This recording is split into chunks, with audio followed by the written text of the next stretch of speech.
안녕하세요, 여러분. 오늘은 정말 무겁지만 꼭 짚고 넘어가야 할 이야기를 가져왔습니다.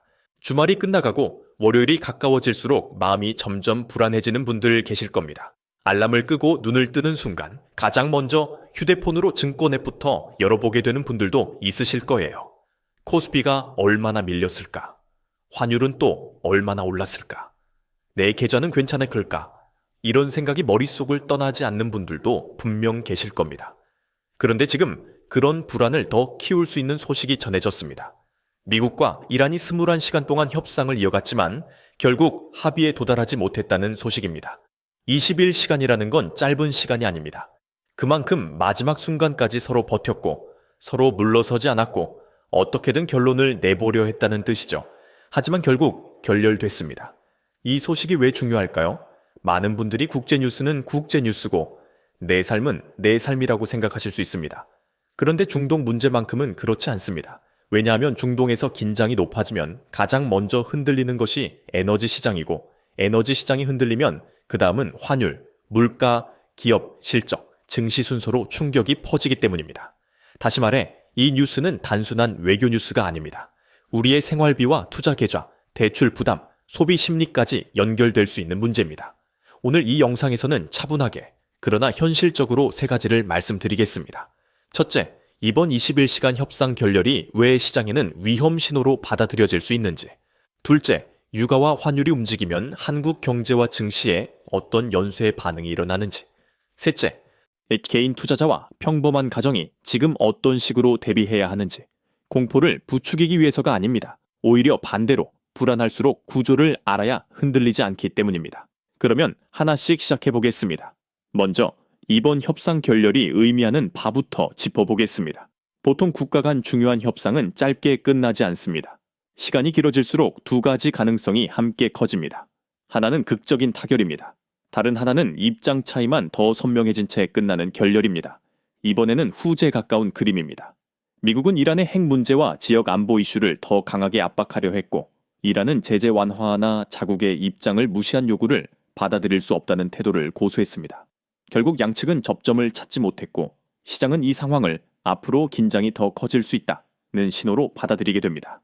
여기서 중요한 건 시장은 늘 사건 그 자체보다도 그 사건이 만들어낼 다음 가능성에 먼저 반응한다는 점입니다. 협상이 깨졌다는 사실 하나만 보는 것이 아닙니다. 그 뒤에 이어질 수 있는 시나리오들을 동시에 계산하기 시작하는 것이죠. 예를 들면 이런 겁니다. 혹시 호르무즈 해협을 둘러싼 긴장이 더 높아지는 건 아닐까? 혹시 이란이 군사적 압박 수위를 올리는 건 아닐까? 혹시 미국이 추가 제재나 군사적 대응을 시사하는 건 아닐까? 혹시 원유 수송에 차질이 생기는 건 아닐까? 이런 질문들이 한꺼번에 등장하면 시장은 그 순간부터 위험 프리미엄을 붙이기 시작합니다. 즉, 실제 충돌이 아직 없더라도 가격은 먼저 움직일 수 있다는 말입니다. 그래서 국제 유가가 먼저 반응하고 달러가 움직이고 금과 국채 같은 안전자산이 주목을 받게 됩니다. 그리고 한국처럼 대외 변수에 민감한 시장은 그 충격을 더 크게 체감하게 됩니다. 많은 분들이 이런 상황에서 아직 전쟁 난 것도 아닌데 왜 이렇게 민감해? 라고 생각하실 수 있습니다. 그런데 금융시장은 원래 그런 곳입니다. 사건이 확정된 뒤에 움직이는 게 아니라 가능성이 커지는 순간부터 미리 움직입니다. 그래서 협상 결렬은 끝이 아니라 시작일 수 있습니다. 최소한 시장의 관점에서는 그렇습니다. 이제 가장 핵심적인 연결고리를 보겠습니다. 중동 문제가 왜 이렇게 중요하냐? 결국 답은 에너지입니다. 중동은 여전히 세계 원유 공급에서 아주 중요한 지역입니다. 특히 호르무즈 해협은 세계 에너지 수송의 핵심 통로 중 하나입니다. 이곳의 긴장이 높아지면 시장은 바로 공급 차질 가능성을 계산합니다. 실제로 막혔느냐보다 더 중요한 건 혹시 막힐 수도 있느냐입니다. 그 가능성만으로도 유가는 오를 수 있습니다. 왜냐하면 원유 시장은 항상 미래를 반영하기 때문입니다. 앞으로 공급이 불안해질 것 같으면 현재 가격이 먼저 올라갑니다. 그 다음 벌어지는 일은 비교적 명확합니다. 유가 상승, 달러 강세, 위험자산 회피, 외국인 자금 이탈, 신흥시장 압박, 이 흐름이 빠르게 이어집니다. 그리고 한국은 이 흐름에서 상당히 민감한 위치에 있습니다. 왜냐하면 한국은 에너지 수입 의존도가 높고 제조업과 수출 비중이 큰 경제 구조를 가지고 있기 때문입니다. 원유 가격이 오르면 단순히 주유소 기름값만 오르는 게 아닙니다. 운송비가 오르고 물류비가 오르고 기업 원가가 오르고 수입 물가가 올라갑니다. 환율까지 오르면 그 부담은 더 커집니다. 근데 결국 한국 경제는 이중 압박을 받게 됩니다. 에너지 가격 부담과 환율 부담이 동시에 들어오는 것이죠. 그리고 이런 상황에서는 주식시장도 가볍게 넘어가기 어렵습니다. 반도체, 자동차, 화학, 철강, 항공, 해운, 물류 같은 업종은 직접적이든 간접적이든 모두 영향을 받습니다. 특히 시장이 불안할 때는 업종별 세부 차이보다도 한국 시장 전체 리스크라는 프레임으로 외국인 자금이 빠져나가는 경우가 더 많습니다. 그래서 월요일 장이 열릴 때 많은 투자자들이 가장 먼저 보게 되는 건 종목 하나가 아니라 시장 전체의 분위기입니다. 갭으로 얼마나 밀릴까? 외국인이 얼마나 팔까? 환율이 더 뛰면 외국인 매도는 더 커지는 것 아닐까? 이런 생각들이 겹치면서 시장 심리가 더 약해질 수 있습니다.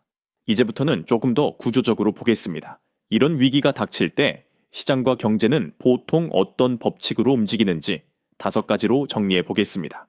첫 번째 법칙, 위기는 항상 연쇄 반응으로 온다. 한 지점에서 문제가 생기면 그 충격이 한 번에 끝나지 않습니다. 원유 가격이 오르면 에너지 비용이 오르고, 에너지 비용이 오르면 물류비가 오르고, 물류비가 오르면 상품 가격이 오르고, 상품 가격이 오르면 소비 여력이 줄어듭니다. 소비가 줄면 기업 매출과 이익에 압력이 생기고 그 불안은 결국 주식시장으로 반영됩니다. 즉, 유가 문제는 단순히 정유업종 문제나 운송업종 문제로 끝나지 않습니다.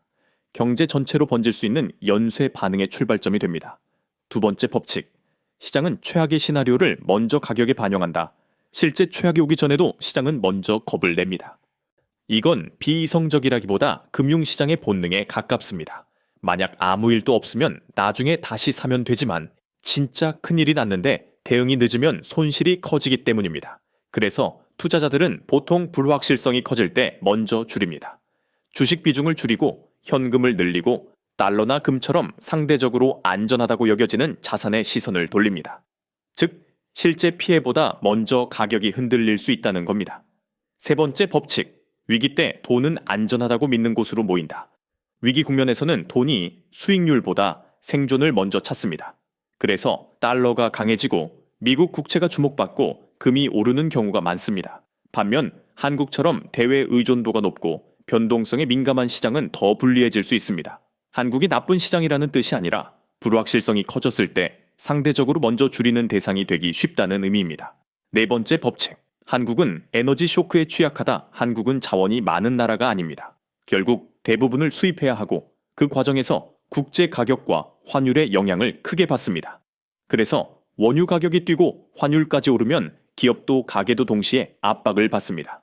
기업은 원가 부담이 커지고 가게는 기름값, 식비, 생활비, 공공요금 부담이 높아질 수 있습니다. 다섯 번째 법칙, 시장 반응과 실물 충격은 시간차를 두고 온다. 이게 아주 중요합니다. 주식시장은 바로 반응합니다. 월요일 아침 장이 열리면 분위기가 바로 숫자로 드러납니다.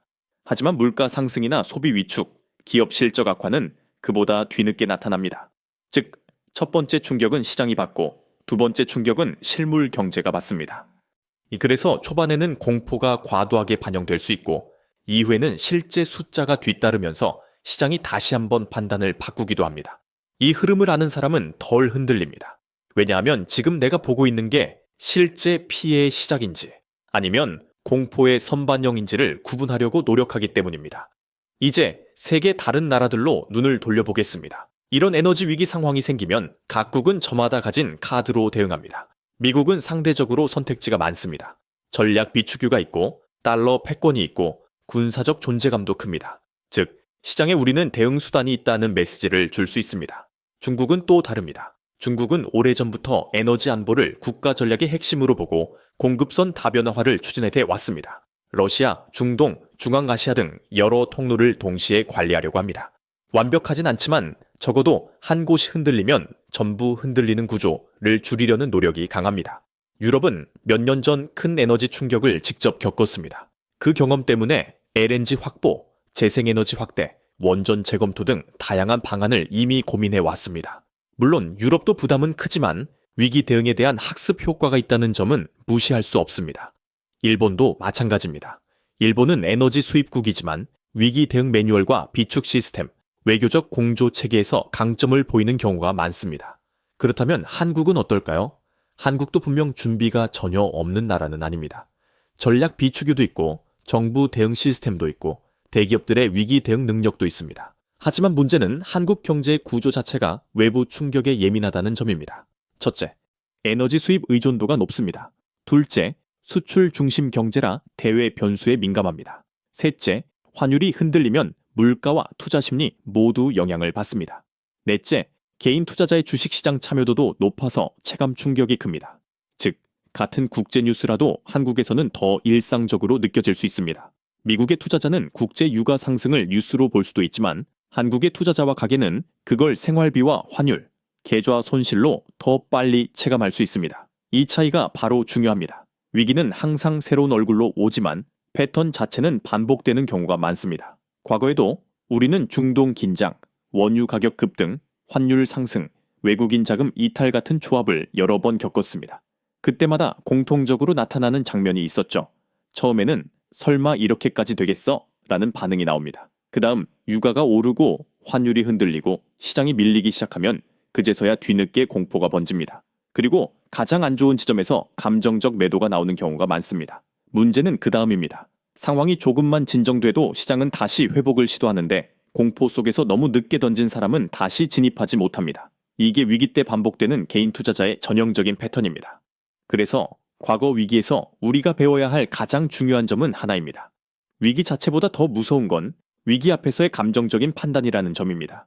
뉴스가 무섭다고 해서 무조건 다 팔아버리는 것도 문제고 반대로 별일 아니겠지 하며 아무 준비도 안 하는 것도 문제입니다. 결국 필요한 건 극단이 아니라 균형입니다. 불안을 인정하되 구조를 보고 움직이는 태도 말입니다.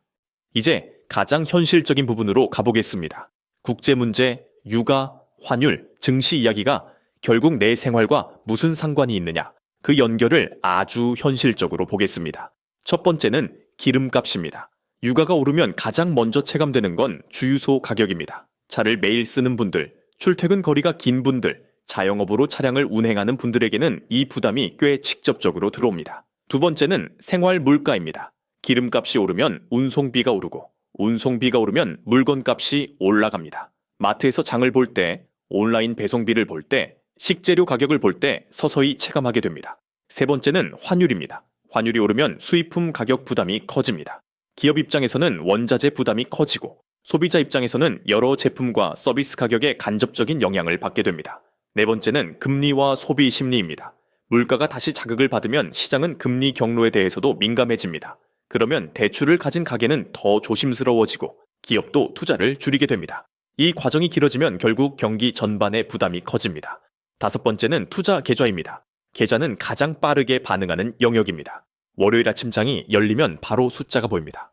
그래서 많은 분들이 뉴스는 멀게 느껴져도 계좌 숫자는 너무 가까이 느껴진다고 말씀하시죠. 맞습니다. 국제 뉴스는 멀리서 시작되지만 계좌와 생활비에서 가장 빨리 체감될 수 있습니다. 이제 가장 중요한 질문입니다. 불안한 건 알겠는데 그래서 지금 나는 무엇을 해야 하느냐? 첫째, 포트폴리오를 점검해야 합니다. 특정 업종, 특정 테마, 특정 국가 변수에 너무 몰려있다면 이런 시기에는 그 쏠림이 더 크게 흔들릴 수 있습니다. 무조건 매도하라는 뜻이 아니라 내가 감당 가능한 수준인지부터 냉정하게 보는 게 중요합니다. 둘째, 현금 비중과 비상자금을 점검해야 합니다. 위기 국면에서는 현금이 단순히 놀고 있는 돈이 아닙니다. 선택권입니다. 당장 급하게 팔지 않아도 되는 힘이고 추가 하락이 오더라도 버틸 수 있는 체력입니다. 셋째, 생활비 구조를 점검해야 합니다. 불안한 장에서는 투자 전략만큼이나 가계 전략이 중요합니다. 이번 달과 다음 달 지출 구조를 다시 보고 줄일 수 있는 것은 줄이고 고정 지출을 점검하는 것만으로도 심리적 안정감이 커집니다. 넷째, 뉴스 소비를 통제해야 합니다. 속보를 계속 보다 보면 판단력이 좋아지는 게 아니라 감정이 더 흔들릴 수 있습니다. 그래서 핵심 변수만 보는 습관이 중요합니다. 국제유가, 달러 흐름, 주요국 공식 발표, 한국 시장 개장 반응 정도만 체크해도 충분합니다. 다섯째, 내 기준을 미리 정해야 합니다. 예를 들어 이런 겁니다. 어느 수준까지는 버틴다.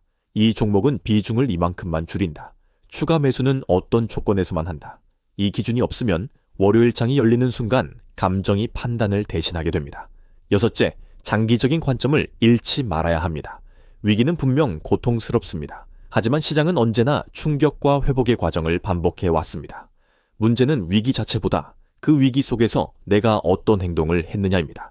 그렇다면 이제 현실적으로 월요일 아침 무엇을 봐야 할까요? 첫 번째는 국제 유가입니다. 이 주말 사이 유가가 얼마나 민감하게 반응했었는지를 보면 시장의 긴장도를 읽는 데 도움이 됩니다. 두 번째는 환율입니다. 원달러 환율이 얼마나 빠르게 움직이는지는 외국인 수급과 투자 심리에 중요한 신호가 됩니다. 세 번째는 외국인 수급입니다. 장 초반 외국인이 얼마나 강하게 매도하는지 혹은 생각보다 차분한지를 보면 시장의 초기 공포 강도를 확인할 수 있습니다. 네 번째는 업종별 반응입니다. 반도체, 자동차, 항공, 해운, 화학, 정유 업종이 각각 어떻게 움직이는지 보면 시장이 이번 사태를 어떤 프레임으로 해석하고 있는지 읽을 수 있습니다. 다섯 번째는 정부 메시지입니다. 정부가 얼마나 빠르게 입장을 내고 시장 안정 메시지를 주는지도 중요합니다. 시장은 숫자도 보지만 대응 의지도 함께 봅니다. 여섯 번째는 미국과 이란 쪽 추가 발언입니다. 협상 결렬 이후에도 수위 조절 발언이 나오는지 아니면 추가 강경 발언이 나오는지에 따라 시장 분위기가 달라질 수 있습니다. 즉, 월요일은 단순히 하락하느냐 마느냐의 문제가 아닙니다. 그 하락이 공포의 과잉 반응인지 아니면 앞으로 더 이어질 구조적 불안의 시작인지 가늠하는 첫날이 될 수 있습니다. 이런 식의 가장 위험한 행동은 무엇일까요? 첫 번째는 아무 기준 없이 던지는 것입니다. 무섭다고 던지고 떨어지니까 또 던지고 결국 가장 안 좋은 자리에서 손실을 확정하는 경우가 많습니다. 두 번째는 현실을 부정하는 것입니다. 괜찮겠지? 곧 회복하겠지? 하며 아무 점검도 하지 않는 것도 위험합니다. 위기를 과장할 필요는 없지만 무시해서도 안 됩니다. 세 번째는 남의 말만 따라 움직이는 것입니다. 단체 채팅방, 커뮤니티, 자극적인 영상 제목에 휘둘리면 결국 내 돈인데도 내 기준 없이 움직이게 됩니다. 반대로 가장 현명한 행동은 무엇일까요? 첫째, 숫자보다 구조를 보는 것. 둘째, 감정보다 원칙으로 움직이는 것. 셋째, 버틸 수 있는 현금과 생활 체력을 확보하는 것. 넷째, 한 번에 맞히려 하지 말고 단계적으로 대응하는 것. 정답을 한 번에 맞히는 사람보다 틀리지 않으려고 애쓰는 사람이 위기에서 더 오래 살아남는 경우가 많습니다. 여러분, 오늘 이야기의 핵심은 분명합니다. 미국과 이란의 21시간 협상 결렬은 가볍게 넘길 뉴스가 아닙니다. 중동의 긴장, 원유 시장의 불안, 환율과 증시의 흔들림으로 이어질 가능성이 있기 때문입니다. 한국은 이런 충격에 비교적 민감한 구조를 가지고 있습니다. 에너지 수입 의존도가 높고 수출 중심 경제이며 환율과 외국인 수급의 영향을 크게 받기 때문입니다. 그래서 월요일 시장은 분명 긴장 속에서 출발할 가능성이 있습니다. 하지만 여기서 가장 중요한 건 무조건 겁먹는 것이 아니라 무조건 낙관하는 것도 아니라 내가 무엇을 준비해야 하는지를 아는 것입니다. 포트폴리오를 점검하고 현금 흐름을 챙기고 생활비 구조를 다시 보고 뉴스에 감정적으로 휩쓸리지 않고 원칙을 세우는 것. 이게 지금 우리가 할 수 있는 가장 현실적인 대응입니다. 위기는 언제나 사람을 시험합니다. 누가 더 많은 정보를 가졌느냐보다 누가 더 흔들리지 않느냐를 시험합니다. 여러분의 돈은 결국 여러분이 지켜야 합니다. 정부도, 기업도, 시장도 중요하지만 내 삶의 최종 책임자는 결국 나 자신입니다. 월요일이 불안하실 수 있습니다. 시장 숫자가 무서울 수도 있습니다. 하지만 그럴수록 중요한 건 공포보다 준비를 먼저 선택하는 것입니다. 오늘 영상이 도움이 되셨다면 좋아요와 구독 부탁드립니다. 앞으로도 복잡한 국제 이슈를 여러분의 계좌와 생활에 어떤 의미가 있는지 가장 현실적으로 풀어서 전해드리겠습니다. 댓글로도 여러분 생각 남겨주세요. 여러분은 이번 미국-이란 협상 결렬, 월요일 한국 시장에 얼마나 큰 영향을 줄 거라고 보시나요? 끝까지 함께 해주셔서 감사합니다. 다음 영상에서 더 냉정하고 더 정확한 이야기로 다시 찾아뵙겠습니다.